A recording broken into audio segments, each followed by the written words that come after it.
অনেক আগে থেকে আমরা আনঅফিশিয়ালি আমাদের এখানে চালু ছিল।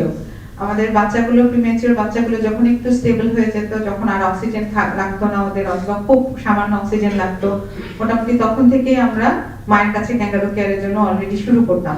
তবে রিসেন্টলি আমরা একটা অফিশিয়ালি আমাদের প্রোগ্রামটা শুরু হয়েছে। এখন আমরা বাচ্চা স্টেবল হওয়ার পর কিছু ক্রাইটেরিয়া, একটা প্রোটোকল আমরা তৈরি করেছি এবং সেই প্রোটোকল অনুযায়ী আমরা ক্যাঙ্গারু কেয়ার খুব দ্রুতই শুরু করে দিই। আমাদের অনেক ছোট বাচ্চা এমনকি অক্সিজেন লাগছে, যারা এখনো টেম্পারেচার মেইনটেইন করে না, ওয়ার্মার কেয়ারে আছে, তাদের জন্যও আমরা ক্যাঙ্গারু কেয়ার শুরু করে দিয়েছি এবং এটাতে আমরা ফলাফলও ভালো পাচ্ছি মাশাআল্লাহ। যে দেখতে পাচ্ছি যে তাদের টেম্পারেচার পরবর্তীতে কন্ট্রোল করতে সুবিধা হচ্ছে, ইনফেকশন কন্ট্রোলে ভালো হচ্ছে, ফিডিং টলারেট করছে এবং সর্বোপরি মায়ের সাথে একটা বন্ডিং তৈরি হচ্ছে এবং মাও বাচ্চার কেয়ারে সরাসরি ভাবে সম্পৃক্ত হতে পারছেন। এটা আমি মনে করি এটা আমাদের এবারকার হাসপাতালের একটা বড় সাফল্য।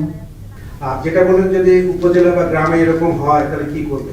তো এই জন্য যেটা করতে হয় যে রেফারেন্স সিস্টেম, আমাদের যে রেফারেন্স সিস্টেমটা আছে সেটাকে আরো স্ট্রং করতে হবে এবং এই কাজটা করতে হবে গভর্নমেন্টের থেকে। আমরা হচ্ছে সহযোগী পার্টনার, আমরা যারা প্রাইভেটে কাজ করি, এনজিও যারা কাজ করি, আমরা হচ্ছে তাদের সাথে সহযোগী হিসাবে কাজ করি।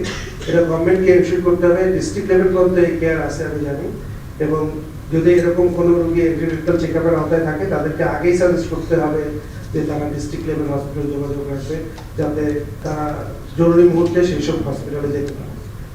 এইভাবে আমরা স্টেপ বাই স্টেপ যদি পদক্ষেপ নিই, আপনি যদি বলেন যে 1 বছরে কমে যাবে, কেউ কমাতে পারবে না।